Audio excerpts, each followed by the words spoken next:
Girls அப்புறம் லேடிஸோட periods இர்ரெகுலாரிட்டியை correct பண்ணுற மாதிரி டயட் இருக்கா டாக்டர்? அந்த கேள்விக்கான பதில் தான் இந்த வீடியோ. இதில் எந்த டயட்டை எப்போ எடுக்கணும்? இப்போ எள்ளு சாப்பிட சொல்கிறாங்க, உளுந்து சாப்பிட சொல்கிறாங்க, வெந்தயம் நல்லதுன்னு சொல்கிறாங்க. எதை எப்போ எடுத்தால் நம்ம ஹார்மோனல் இம்பேலன்ஸை கரெக்ட் பண்ணிக்க முடியும் அப்படின்னு கேட்டோம்னா, பீரியட்ஸ் ஆகிறதுக்கு ஒரு 4 days முன்னாடி இருந்து எள்ளு எடுக்கிறது நல்லது. என்ன அளவில் எடுக்கலாம்னா ஒரு 2 spoons மினிமம் 2 spoons அளவு எடுக்கலாம். இது பீரியட்ஸ் ஆகிறதுக்கு ஒரு 4 நாள் முன்னாடி இருந்து பீரியட்ஸ் ஆகிற வரைக்கும் எள்ளு சாப்பிடலாம். எள்ளு பீரியட்ஸ் இர்ரெகுலாரிட்டியை கரெக்ட் பண்ணும். எள்ளில் இருக்கிற சில என்சைம்ஸ், எள்ளில் இருக்கிற சில சத்துக்கள் நம்ம யூட்ரஸ்க்கு தேவையான ஸ்ட்ரென்த்தை கொடுக்கும். யூட்ரஸ் வந்து வீக்கமாக இருக்கிறது, இல்லை யூட்ரஸ் வீக்காக இருக்கிறது, இந்த மாதிரி இஷ்யூஸ்க்கும் எள்ளு ஹெல்ப் பண்ணும். எள்ளு நம்ம பாடியில் ஈஸ்ட்ரோஜன் ப்ரொஜெஸ்ட்ரானோட பேலன்ஸை கரெக்ட் பண்ணுறதுக்கு ரொம்ப முக்கியமான ஒரு உணவுப் பொருள். இந்த எள்ளு பீரியட்ஸ்க்கு முன்னாடி எடுத்துகிட்டு வரும்போது இர்ரெகுலர் பீரியட்ஸ் கரெக்டாகும். பெயின்ஃபுல் பீரியட்ஸோட வலியும் நம்ம குறையிறத பார்க்க முடியுது.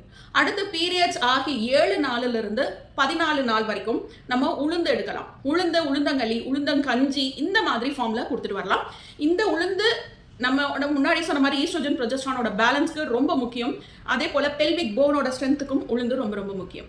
அடுத்து 14th டேக்கு அப்புறம் டில் பீரியட்ஸ் 14th டேலேருந்து 20th டே வரைக்கும் நம்ம எடுத்துக்க வேண்டியது வெந்தயத்தை ஊற வச்சு முளைக்கட்டி எடுத்துக்கலாம். வெந்தய பொடி செஞ்சு சாப்பிடலாம். வெந்தயத்தை ஏதோ ஒரு ஃபார்மில் எடுத்துக்கும் பொழுதும் அது நம்ம பீரியட்ஸ்க்கு ரொம்ப ஹெல்ப்ஃபுல்லாக இருக்கும். நன்றி.